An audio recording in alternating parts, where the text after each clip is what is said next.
یار کبھی دہشت گردی، اس کے میں جو اتنا پڑا ہوا ہوں کہ مجھے موقع ہی نہیں ملا کہ اپنی معیشت کے اوپر غور کیا جائے اور اس کے اوپر باقاعدہ میٹنگز کی جائیں. تو وہ انشاءاللہ میری کل شوکت سے بات ہوئی ہے. ہم نے ریگولر اب اپنی اکنامک ٹیم کی میٹنگز کرنی ہے اور وہ میں بتاؤں گا کہ کیوں کرنی ہے. لیکن دیکھیں، ایک چیز تو اب واضح ہو گئی کہ جو بھی آگے گورنمنٹ آئے گی اس کے لیے وہ چیلنجز اب ان کو سامنا کرنا پڑے گا کہ ہم سمجھتے تھے جب 2018 میں ہم آئے تو بہت چیلنجز تھے. میں تو پہلی دفعہ گورنمنٹ میں تھا اور ہماری ٹیم بھی نہیں تھی، اور اوپر سے ایک تو معاشی کرائسس تھا. کرنٹ اکاؤنٹ ڈیفیسٹ کا مطلب یہ ہے کہ سارا وقت روپے پہ پریشر پڑا ہوا تھا، اور ایک یہ ہر روز دیکھتے تھے کہ اب روپے کو سٹیبل کیسے کرنا ہے. ریزروز ہمارے پاس تھے نہیں. باہر ملکوں نے یہ بالکل اسد نے بات ٹھیک کی کہ جو ہمارے دوست ملک تھے انہوں نے ہمیں بڑے مشکل وقت پہ انہوں نے ہماری مدد کی، جس سے تھوڑی سٹیبلٹی آئی. لیکن بڑا ایک ہر روز صبح پریشر ہوتا تھا کہ اب مارکیٹ کیا کہتی ہے کہ روپے اور اگر نیچے نہ گر جائے تو کیا کریں گے. لیکن اس کے علاوہ ایک پہلے دن سے جو اپوزیشن تھی وہ پہلے دن سے گورنمنٹ گرانے کے اوپر تلی ہوئی تھی. تو جو ابھی اسد نے بھی بات کی کہ دیکھیں، کبھی بھی آپ انویسٹمنٹ ایک ملک میں جس کی وجہ سے ویلتھ کریشن ہوتی ہے وہ آ ہی نہیں سکتی جب تک کہ پولیٹیکل انسرٹنٹی ہو. اور وہ پولیٹیکل انسرٹنٹی کریٹ کی گئی ہمارے اگینسٹ پلان کر کے. اور وہ صرف وہ اس لیے نہیں کہ وہ اس لیے نیسرلی نہیں کہ انہوں نے وہ سمجھتے تھے کہ ان کو پاور میں آنا چاہیے. وہ اس لیے کہ وہ ڈرے ہوئے تھے کہ میں احتساب کروں گا. ان کے اوپر کرپشن کے کیسز تھے. وہ سارا کوشش یہ کر رہے تھے مجھے بلیک میل کرنے کی کہ میں کسی طرح ان کو این آر او دے دوں. اور وہ پہلے دن سے نہ انہوں نے تقریر کرنے دی. مجھے پہلی دن اسمبلی میں نہ وہ تقریر کرنے دیتے تھے، شور مچا دیتے تھے. اور پھر ہر روز وہ کہ جی آج اکانومی گئی تو کل گئی، اور آج گورنمنٹ گئی اور پرسوں گئی. اور پھر وہ فضل الرحمان اپنا دھرنا لے آتا تھا. حالانکہ میں نے اس کو بڑا کہا کہ ہم انٹرٹین کا ہم کوئی روڈ بلاکس نہیں کیے، ہم نے کوئی ایف آئی آرز نہیں کاٹی. میں نے تو اسے آفر کیا تھا کہ ہم تھوڑا کھانا پینا بھی تمہیں دے دیں گے جب تم دھرنا لے کے آؤ گے. اور پھر وہ اور ڈرانے کے لیے بلاول صاحب نے کام پہ ٹانگنے والا ٹور کر دیا گورنمنٹ گرانے کے لیے. کہنے کا مقصد میرا یہ ہے کہ سارا وقت پولیٹیکل انسرٹنٹی کریٹ کی گئی بلیک میل کرنے کے لیے. پارلیمنٹ چلنے نہیں دی. اور پھر یہ ٹائم فریم دیا کہ کیا یہ 3 مہینے میں اور 2 مہینے میں گئی، اور سازشیں ہو رہی تھی. وہ مجھے پوری اس کی رپورٹ تھی. پھر جب وہ کووڈ آیا تو وہ شہباز شریف جو بھاگ گئے تھے نواز شریف کے ساتھ، آپ کو یاد ہوگا کہ انہوں نے گارنٹی کر کے عدالت میں ایفیڈیوٹ دے کے اور وہ باہر بھاگ گئے تھے. تو اس نے آنا ہی نہیں تھا واپس کیونکہ اس کا ایف آئی اے کا کیس تھا. بیٹا پہلے بھاگ گیا تھا. ان کو پتا تھا کہ وہ اوپن اینڈ شٹ کیس ہے. جب کووڈ آیا تو ادھر بھی ایک اپرچونٹی نظر آ گئی کہ اگر عمران خان لاک ڈاؤن لگاتا ہے تو ویسے اکانومی بیٹھ جائے گی، لاک ڈاؤن نہیں نکالتا تو ہاسپٹل بھر جائیں گے. تو وہ ون ون سچویشن تھا. وہ بھاگا بھاگا واپس آیا، منہ پہ وہ لگا کے کمپیوٹر کے سامنے بیٹھ گیا کہ میں اسپیشلسٹ ہوں، میں آ کے ٹھیک کروں گا ملک کو. اور وہ خاقان عباسی نے اسٹیٹمنٹ بھی دی کہ شہباز شریف کو موقع دو، اس نے ڈینگی کے اندر بڑا اچھا کام کیا تھا. تو وہ ایک 3.5 سال کا بڑا انریچنگ ایکسپیرئنس تھا، کیونکہ اتنا چیلنجنگ تھا کہ اس کے اندر میں نے سیکھا بہت کچھ. تو اس میں اکانومی بھی تھوڑی بہت سیکھ گیا، کیونکہ ہر روز ہمارے پاس بیٹھنا پڑتا تھا ٹیم کے ساتھ کہ اب یہ کرائسس ہو گیا اور فلانا کرائسس ہے. تو میں جو چیز سمجھاؤں وہ یہ کہ ہم نے کبھی بھی اپنے ملک میں سوچا ہی نہیں ویلتھ کریشن کا ایکسپورٹس بڑھا کے. یہ ایسٹ ایشین ٹائیگرز ہمارے سامنے نکل گیا آگے. اور وہ مجھے یاد ہے ہر دوسرے دن آتا تھا کہ میں جی پاکستان کو ایشین ٹائیگر بنا دوں گا، کوئی کہتا تھا. لیکن ایشین ٹائگر تو بنا تھا ایکسپورٹس بڑھا کے. اور پھر چائنا کی بھی ساری جو گروتھ دیکھی انہوں نے کانسنٹریٹ کر کے ایکسپورٹس بڑھائی تھی. مجھے یاد ہے مہاتر محمد سے میں 20 سال پہلے ملا تو وہ مجھے بتا رہے تھے کہ ہم نے باقاعدہ ایکسپورٹس بڑھانے کے لیے پہلے ہم نے الیکٹرانکس کی اس کو کاٹیج انڈسٹری بنایا. گھروں کے اندر ہم نے چھوٹے چھوٹے اسمبلی پلانٹس لگائے. ادھر سے پھر ہم نے ڈیولپ کر کے آہستہ آہستہ وہ $80 بلین کی ان کی پرائمری ایکسپورٹس تھی پہلے ربر یا ٹن کی, وہ ساری انہوں نے الیکٹرانکس کے پورا انہوں نے اپنی اکانومی اٹھا دی. یا کبھی کسی نے کوشش نہیں کی. اور خاص طور پہ یہ جو پچھلے 5 سال میں ہمارے آنے سے پہلے آپ ذرا دیکھیں تو صحیح, وہ بھی گراف جو شوکت نے دکھایا, وہ ایکسپورٹ اسٹیگننٹ تھی. اور ایکسپورٹس اگر آپ کی بڑھ نہیں رہی تو ملک کا کیسے آگے بڑھ سکتا ہے؟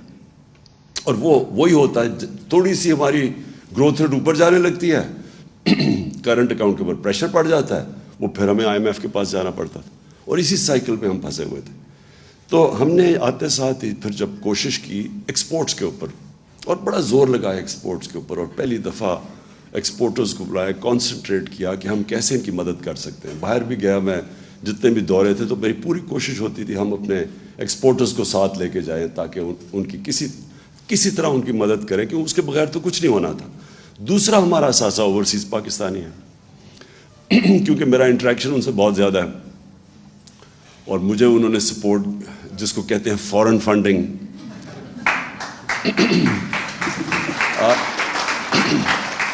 کہ وہ لوگ جو بیچارے محنت کش لوگ جن کے اوپر ملک چلتا ہے, ان سے, کیونکہ میں شوکت خانم میں جب میں نے پیسے اکٹھے کرنے شروع کیا آج سے 30 سال پہلے, تو یہاں تو بڑی جلدی ڈونر فٹیگ ہو گئی. تو میں پھر جدھر پاکستانی تھے دنیا میں, تب سے میرا ان سے ریلیشن شپ ایکچولی میرے پہلے بھی تھی کرکٹ کی وجہ سے, کیونکہ ہم جب کرکٹ باہر کھیلتے تھے تو اوورسیز پاکستانی آ کے سپورٹ کرتے تھے. لیکن جب میں نے شوکت خانم کے لیے پیسے اکٹھے کیے تو میں پھر باہر نکل گیا. یہاں جو لوگ بڑے پیسے والے تھے وہ باہر سے کہہ دیتے تھے کہ وہ آفس میں نہیں بیٹھا صاحب, تو میں تب باہر نکل گیا. تو میرا اوورسیز پاکستانیز نے میری پھر مدد کی. یہ شوکت خانم جو بنا, یہ سب سے زیادہ کنٹریبیوشن اوورسیز پاکستانی کی تھی, جس کو ہم فورن فنڈنگ آج کل کہتے ہیں. اس کے بعد جب میں نے نمل یونیورسٹی میں ان سے پیسے اکٹھے کیے, پھر جب آہستہ آہستہ جب ہماری پارٹی اٹھنے لگی تو سب سے پہلے سپورٹ اوورسیز پاکستانیز نے کی, اور ادھر سے پھر ہم نے پیسہ اکٹھا کیا, جس کا یہ الیکشن کمیشن کے اندر اتنا بڑا ڈرامہ چلا ہوا ہے کہ میں ابھی تک حیران ہوں. انہوں نے رات تو فورن فنڈنگ دیکھ ہی لی ہوگی, جو 5-5.5 ارب روپیہ آ گیا 3 گھنٹے کے اندر. تو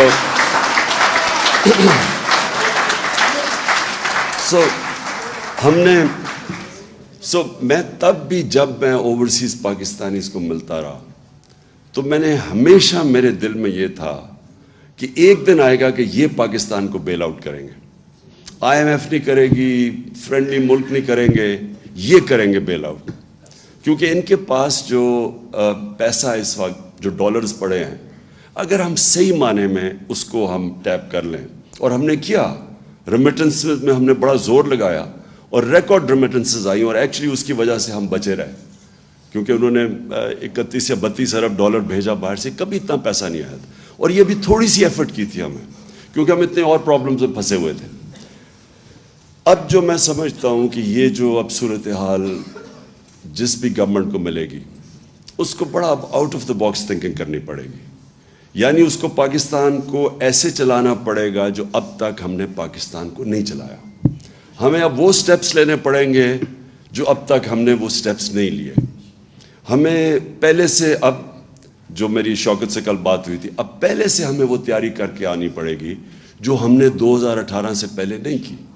وہ کر بھی نہیں سکتے تھے, کیونکہ ہمیں پہلی پریزنٹیشن تو ملی جب میں پرائم منسٹر آفس میں تھا, تو مجھے تو پہلی دفعہ پتہ چلنا شروع ہوا کہ وابڈا میں کتنا حالات ہے, تو پینشنز اب کدھر تک پہنچ گئی ہیں. مجھے تو آئیڈیا ہی نہیں تھا ان چیزوں کا. میں وہ دیکھ رہا تھا کہ جب جو بائیڈن جب پریزیڈنٹ بنا تو 2.5 مہینے پہلے پریزیڈنٹ جب الیکٹ ہوا اور آفس میں گیا, 2.5 مہینے پہلے اس کو پریزنٹیشنز ہر ڈپارٹمنٹ نے دی. تو ان کی پوری ٹیم کی تیاری تھی, جیسے انہوں نے آفس سنبھالا تو ان کے پاس پوری سارا سمجھ تھی کہ کون سی ایریاز میں کیا انہوں نے کرنا. تو میں تو جب پہلی دفعہ آفس میں آیا تو پہلی دفعہ مجھے پریزنٹیشن ملی کہ یہ جی کرنٹ اکاؤنٹ ڈیفیسٹ کتنا ہے تو فلانا یہ ہے. تو اب ہم نے فیصلہ کیا کہ ہم اب پوری اپنی اکنامک ٹیم بنائیں گے, اور وہ صرف یہی نہیں کہ اسیس کرے گی, لیکن اب وہ out of the box thinking کیا ہے. اور میں یہ کیوں کہتا ہوں کہ دیکھیں یہ تو کوئی اکنامکس نہیں ہے نا کہ آپ قیمتیں بڑھاتے رہیں اور پیسے اکٹھے کرتے رہیں. یہ تو کوئی اس میں کوئی جینیس نہیں چاہیے. وہ تو ایم کیو ایم بڑا اچھا پیسہ اکٹھا کر لیتی تھی بھٹا لے کے, وہ تو لوگوں کو پیسے بڑھا دیتے تھے نا. وہ جو دکاندار تھا وہ اپنی قیمت بڑھا دیتا تھا اسے جب پیسے لیتے تھے. تو یہ تو کوئی اکنامکس نہیں ہے. اکنامکس یہ ہے کہ ابھی ثاقب شیرانی نے بڑی اچھی بات کی کہ دیکھیں سب سے پہلے آپ فیصلہ کریں کہ آپ نے اپنے انسانوں کو پروٹیکٹ کرنا ہے. آپ کا جو سب سے ونریبل سیکشن آف پاپولیشن ہے اس کو آپ نے کیسے بچانا ہے. اور یہ دو پارٹیز یہ انہوں نے جو کیا 4 مہینے کے اندر, اس سے واضح ہو جانا چاہیے کہ ان کے ذہن میں کبھی بھی انسانیت ان کے ذہن میں نہیں آئی. ان کا صرف ذہن ہوتا ہے کہ پیسے کیسے بنانے اور کرسی پہ کیسے بیٹھنا اور اس کا فائدہ کیسے اٹھانا ہے. اگر یہ کرتے تو آپ مجھے یہ بتائیں کہ یہ 90s میں ان کی پارٹنرشپ چوروں کی لگی ہے اکٹھی. 90s سے یہ باریاں لے رہے ہیں. پچھلے 62 سال میں 30 سال یہ دونوں خاندان پاور میں رہے ہیں. کب انہوں نے انسانیت کی فکر کی؟ یہ جب آئے ہمارے سامنے, دیکھتے دیکھتے پہلے ہندوستان ہمارے سے آگے نکلا, پھر اس کے بعد بنگلہ دیش آگے نکل گیا ہمارے سے. ہمیں جو یاد ہے, مجھے تو ابھی بھی یاد ہے جب بنگلہ دیش بنا تھا, بلکہ میرا وہ آخری جہاز آیا تھا ڈھاکہ سے, اس کے بعد ملٹری آپریشن شروع ہو گیا تھا ایسٹ پاکستان میں. تو مجھے تو وہ بڑی اچھی طرح یاد ہے وہ جو سارا ٹائم تھا. تو مجھے یاد ہے کہ جب وہ بنگلہ دیش علیحدہ ہوا اور بنا, ایسٹ پاکستان ٹوٹا, تو خوشیاں بنائی گئیں. میں وہ ڈرائنگ رومز ابھی مجھے یاد ہے, لوگوں نے خوشیاں بنائیں کہ اتنا وہ سارا ہمارا پیسہ وہاں چلا جاتا ہے, وہاں سائیکلون آتا ہے تو ہمیں اس کو سبسیڈائز کرنا پڑتا ہے. میں نے یہ کانوں سے یہ باتیں سنی ہوئی ہیں کہ چلیں شکر ہے بوجھ اترا. 90s میں وہ آگے نکل گیا ہمارے سے, بنگلہ دیش ہمارے سے آگے نکل گیا. تو یہ دو پارٹیز جب آئیں, ان کی دولت اوپر چلی گئی, ملک کے قرضے بھی بڑھ گئے, اور ملک کے اندر کبھی کوئی لانگ ٹرم پلاننگ نہیں ہوئی. آج چائنا کا سب سے بڑا سکسیس کیا ہے, وہ 15-20 سال کے پلانز بنائے ہوئے ہیں. یہاں اگر لانگ ٹرم پلاننگ ایک ہی چیز میں ریفلیکٹ کرتے تھے, انہوں نے کبھی ڈیمز نہیں بنائی. انہوں نے یہی نہیں سوچا بجلی بنانے کا کہ ہمیں فیول نہ امپورٹ کرنا. ایکسپورٹس بڑھ نہیں رہی, تو ہمیں تو پہلے سے ہی سوچنا چاہیے تھا کہ وہ ہم بجلی اس چیز پہ بنائیں جو ہمیں امپورٹڈ فیول پہ نہ ہو. کوئی لانگ کلائمیٹ چینج, اب آج دیکھیں یہ کلائمیٹ چینج اتنی بڑی چیز ہے. میں نے جب 2013 میں ہم نے مل کے شروع کیا یہ بلین ٹری سونامی پختونخوا کے اندر, تو 2 سال تو یہ مذاق اڑاتے رہے ہمارا. اور مذاق اس لیے اڑا رہے تھے کہ ان کو کوئی کانسیپٹ ہی نہیں تھا کہ پاکستان کے اندر جو انگریز کے بنائے ہوئے تھے جنگل تھے وہی ختم ہو گئے. ہم بچپن میں جایا کرتا تھا اپنے بڑوں کے ساتھ شکار پہ, تو یہ بڑے بڑے جنگل تھے, چھانگا مانگا, کندیاں, میاں والی میں, یہ چیچا وطنی میں بڑے جنگل تھے, وہ انگریز کے بنائے ہوئے. یہ چھوڑے کہ انہوں نے کچھ جنگل خود اگانے تھے وہ بھی ختم کر دیے. تو کوئی کانسیپٹ ہی کسی کو نہیں تھا کہ موسم گرم ہو رہا ہے. پاکستان 10 ملکوں میں سے ہے جو سب سے زیادہ ونریبل ہے کلائمیٹ چینج پہ. کبھی کوئی کانسیپٹ نہیں تھا, کوئی لانگ ٹرم پلاننگ ہی نہیں تھی ان کی. اور پھر جب کووڈ آیا, میں ادھر سے شروع کریں, جب شہباز شریف آیا اور اس نے منہ پہ وہ لگا کے اور کمپیوٹر پہ بیٹھ گیا, انہوں نے کیا کیا, سب سے پہلے انہوں نے شور مچا دیا کہ عمران کو لاک ڈاؤن کرو پاکستان کا. ان کی سب کی سٹیٹمنٹس ہیں کہ عمران خان کے اوپر FIR کاٹ دو, یہ لاک ڈاؤن نہیں کر رہا. ان کی اسمبلی میں سٹیٹمنٹس ہیں.